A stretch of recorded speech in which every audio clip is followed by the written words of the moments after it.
The Silent Hill 2 remake discourse has been interesting to witness online. The people that like the game can look at the various aspects and what it misses the mark on, and the people that don't just keep saying the original was better. I want to preface that I have no nostalgia for the original game. I was 5 or 6 when I got my PS2, so it's safe to say there was no way in hell I'd be allowed to play Silent Hill 2 back then. I played mainly NBA Street Volume 2, SSX 3, and Time Splitters 2 on that console. I did recently play Silent Hill 2 for the first time through the HD collection on Series X, but I got roasted for it and decided to replay a chunk of the game on the enhanced edition so I could see what I was missing. Turns out it was just a higher resolution and slightly thicker fog. Before we get deep into it, I want to mention that it's not fair to say that one game is better than the other. For the time, nostalgia will always prevail and say that the older game was better. It released in a different landscape and did all these things so well for the time, but a lot of it doesn't hold up in hindsight, and there are more flaws than you probably recall. And the new one isn't perfect either. It does take a lot of the philosophies of the classic game and give it a twist and try to make it more modern, but having different objectives means it's reaching for different goals. This reminds me of the debate online of which game is better, Portal 1 or Portal 2. Well, Portal 2 is objectively better. Better gameplay, better puzzles, better characters, better story, better graphics, right? But everything about Portal 2 was learned from Portal 1. Portal 1 came first, and at the time it was a brand new idea, and such a breath of fresh air. It did things we never seen before, while also telling a compelling story with really a cast of one real character in linear hallways in an accessible package. Since that game, we've seen tons of copycats. Does Portal 2 look as good as it does because we're comparing it with its competition that's currently around due to the inspiration of its first entry? If that's the case, then maybe Portal 1 really is the objectively better game. A lot of these notes echo the situation with Silent Hill 2 that we'll talk more about and break down. There's a great video over on Second Wind's YouTube channel that speaks on how Silent Hill 2 loses its identity with this remake, how it used to be much more unique and now it just blends in with the likes of Dead Space Remake and of course Resident Evil 4. This video is fantastic and I'll leave it linked in the description so you can watch it after this one. Gene Park of the Washington Post echoed a lot of what that video is trying to hammer home. The shift to the third-person perspective is for us to be in James's shoes, rather than being a distant observer to him and his story. Yahtzee of Second Wind notes that in the original game, when making your way through the woods, we see James through the trees, which shows how out of place he is, and that something is probably lurking in the bushes watching him. Gene, in his article, mentions that the first thing we see in the Silent Hill 2 remake is James's hands, while the original opens showing his face, portraying this new shift away from watching James at a distance and instead rather seeing it from his perspective. They both have good points and are well informed with great examples, and I disagree to an extent. Again, both links are in the description. The original Silent Hill 2 is still a phenomenal game to play today and experience for the first time with the Enhanced Edition. The story was incredible and the pacing of it was great as you explore the intriguing yet repetitive hallways of the various areas. Silent Hill 2 in 2001 was working under the same restrictions as other games back then, while also being products of their time, one of which being no filter on potentially sensitive imagery. Like how in the remake we see less of Pyramid Head getting his freak on with the mannequins, and just a different era in gaming, which had a lot to do with being hands-off in the game design and working within hardware limitations. In the original, the night section was very open and you needed to find your own way to your various objectives before you could advance the story. While in the remake, you are funneled through a much more linear sequence, but also forced to fight a lot of the enemies in your path. Let's not forget the fog, which was a barrier between James and the unrendered town 20 feet in front of him. Earlier games that launched around it had very similar limitations, like Dino Crisis, Metal Gear, or Resident Evil 1. Early Resident Evil games had the same limitations, but chose to use pre-rendered backgrounds as opposed to going full 3D like Silent Hill did. Resident Evil also gave you a ton of aim assist to help you take down the zombies. Both had limitations and worked around them in different ways, and shared some other aspects that people sometimes overlook. I can chalk up Yahtzee's point to being a correct one, that opening walking section having the camera in the woods should be in the remake, just to show how out of his depths that James really is. I can also discredit Gene and say that he's making something out of nothing, and that James looking at his hand is purely symbolic due to spoiler reasons. But follow me here. I replied to Gene on Twitter with my perspective on this. I basically said that my experience with the original Silent Hill 2 wasn't due to fear of the game being inherently scary in its presentation. If I played it back when I was 5, it probably would have been. But playing the game a couple weeks back, it was mainly the uncertainty that allowed me to get anywhere close to being scared. Having to juggle between aiming enemies that I couldn't see, navigating James with the clunky tank controls, and shuffling through the menu to reload my gun at opportune times is what worried me and filled me with dread before each encounter. I didn't know if this was a time that I would blow all my ammo missing my shots on Pyramid Head, or now I would hit the map button instead of menu, making me miss my window to heal, or getting clipped on a corner, stopping me dead in my tracks, preventing me from dodging an attack. You know what other games have similar issues? Dino Crisis, Metal Gear, and Resident Evil 1. All of a sudden, Silent Hill doesn't look so unique now, does it?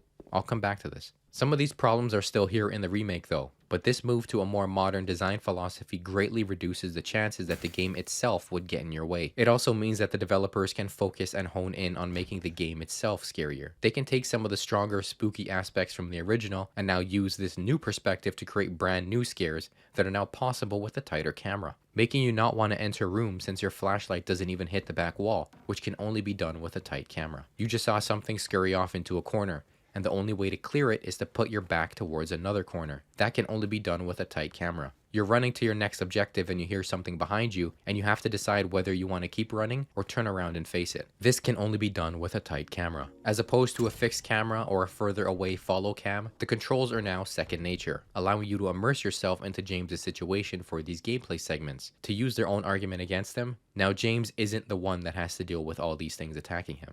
It's you. Could Bloober have gotten maybe a little bit more creative rather than just taking the safer way to a remake? Yeah, of course. Do I wish that we got something along the lines of the Resident Evil 1 remake? Hell no. A lot of the issues I just brought up are issues that still happen when you play that first Resident Evil remake, and also if you went back to play the enhanced edition of Silent Hill 2. And that enhanced edition is already the best way to play that classic game. So a remake that followed that mold would end up just being the same game again. The remake and the original are two very different and distinct games that exceed and fail in different ways. If you wanted a more faithful remake, go play the enhanced edition, because that's exactly what that is. The thing that made Silent Hill 2 unique to me was the story, and Bloober keeps the story beat for beat. In terms of gameplay, Bloober took what it seemed like the original was aiming for and expanded on it, which includes improving the combat. Before, you needed to use the tank controls to line up James and then move close enough, quick enough to start getting hits in before you got hit. Once the enemy falls, one swift kick will finish them off. This is replaced by a melee system that keeps some of the jank but adds in a dodge. The dodge is nothing like a parry or other dodges that are get out of jail free, but something that you must use when the enemy either tanks one of your hits or dodges your attack. From the straitjackets all the way up to the hot nurses, the enemies are each their own little boxing match of hitting jabs and then backing up to gain some space. The pistol, shotgun, and rifle are used when you need more firepower or don't feel like putting in the time to risk getting smacked. The hot nurses can easily overrun you with their multi-hit combos, which can go up to 3 hits back to back. Easy way to bring your health down insanely fast if it wasn't already. Healing is done on triangle. Tap for a quick heal and hold for a full. The healing juice seems to only heal about 40% of your total HP,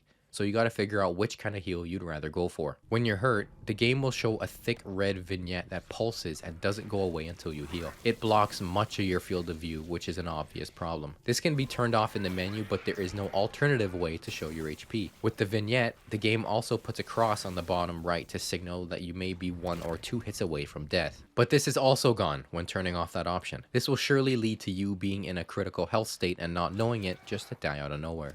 The original game, like this one, is known for giving you plenty of healing items and ammo. I found myself going back and forth from prioritizing healing from the juice and the syringe. There were times where I had up to 60 bullets for the pistol. The game does keep the bosses and even gives them new phases, which I found to be a sink to lower me back down. I found myself prevailing from these fights with a couple healing left and only a handful of bullets. I would blame this on some sort of adaptive difficulty when it comes to the item pickups. There were times where I had plenty and the game would give me literally 1 bullet, and others where I barely had any at all and the game would just give me 8. This meant that the cycle would start over just for it to be reset again at the next boss. I want to make a quick note that I don't like that they let you play the game with one of the masks on your first playthrough. I assume that since they were locked behind some deluxe editions like the Pyramid Head one, that it wouldn't be fair if they prevented you from using it right away. I honestly wouldn't care if I was a developer. The masks are distracting and take away from the incredible story and deep themes presented within it.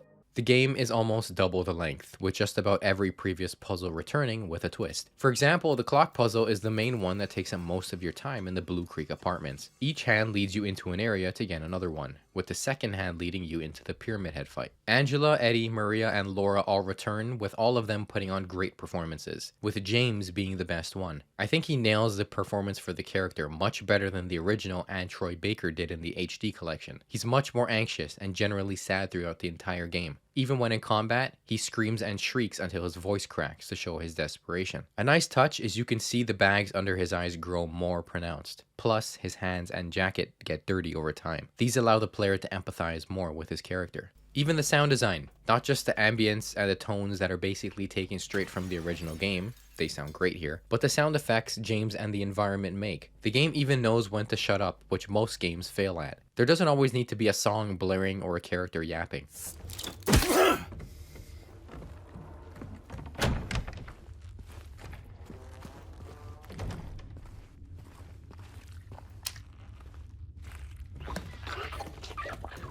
Letting the player just exist in the world is sometimes the best way to engage them. I have to mention that during the opening segments of the game, there's a metal ambience playing and it's on a short loop, which was very distracting. I heard it loop dozens of times before getting to the Woodside Apartments, and I don't think that it was intentional.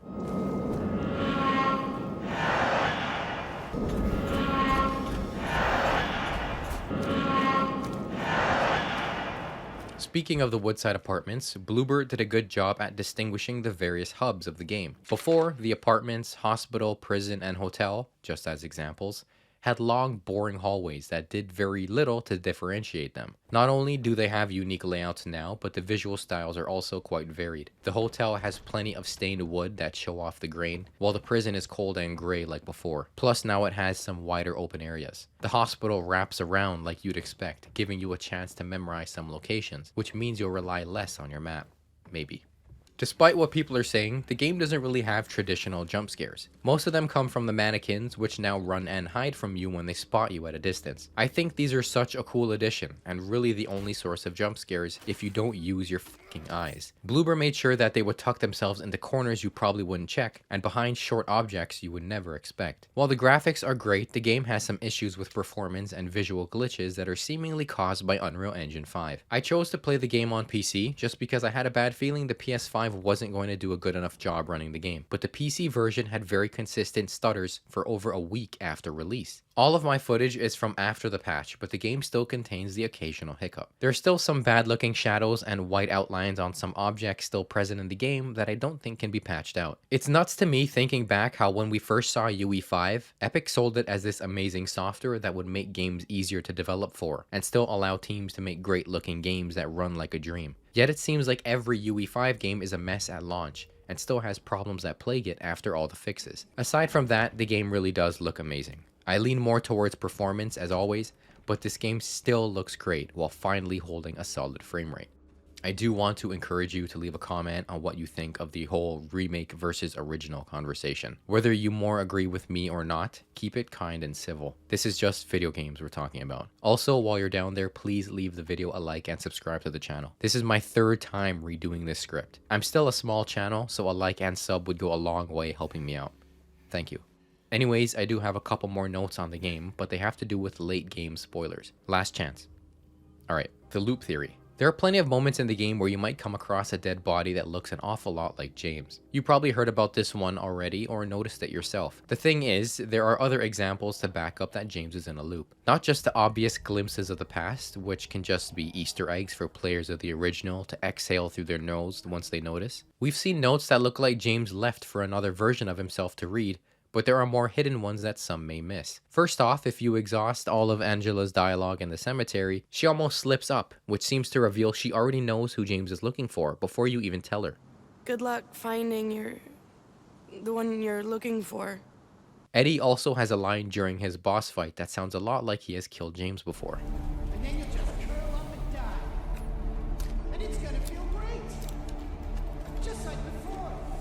I don't really have an opinion on all this. It's cool, I guess, but it's been reiterated multiple times that everyone experiences Silent Hill differently. So maybe James is tripping and is just happening to see dead bodies everywhere that look like him. It's hard to say, but it's cool that Bloober gave the community more to talk about. I mentioned that boss fights have multiple phases. I do think that some of them were not necessary at all and seemed a little forced in a couple instances. Specifically during the Flesh Lips and final boss, both of which just turn their cage corners into legs and walk around like spiders in the latter half of both fights. I do like how the cages fall apart after doing enough damage to show you a visual representation of your progress. The Pyramid Head fight at the start sets the stage in a wider arena while also giving you a simple moveset to deal with. His long slash destroys obstacles, and his second phase just sees him pick up the pace. The ting of the bullets hitting his helmet are gone, replaced with bright yellow sparks that signal to me that it still does damage, despite an earlier cutscene showing that it may not. Shooting his body doesn't show blood splatting, which also made me think that I could just shoot him anywhere and deal the same damage.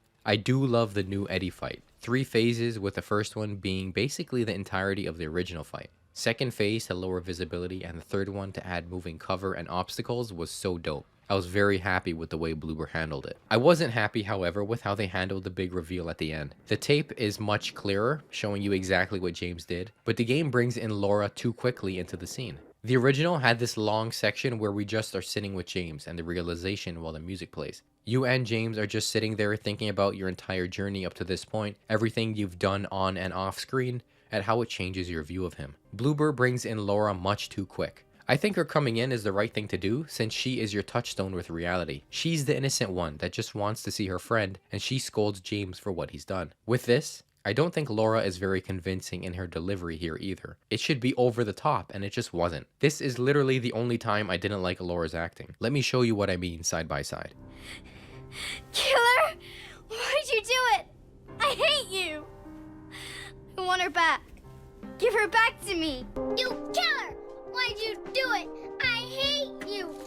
I want her back. Give her back to me. I do have a problem with parts of the Mary and Maria performance. Some areas don't quite hit the mark for me. When you first meet Maria, there are times where it's lacking. Do I look like your girlfriend? And towards the end of the game, Mary's voiceover doesn't seem as hopeless and desperate as the original actress did. This may be because the original actress for Mary is absolutely amazing, so she set an incredibly high bar. Otherwise, the voice work was great all around. Anyways, that's it. I did a lot of yapping in this video, so if you stuck with it to the end, thank you so much. I really appreciate you taking your time to listen to me and my ramblings. Please leave a like and subscribe, and stay safe.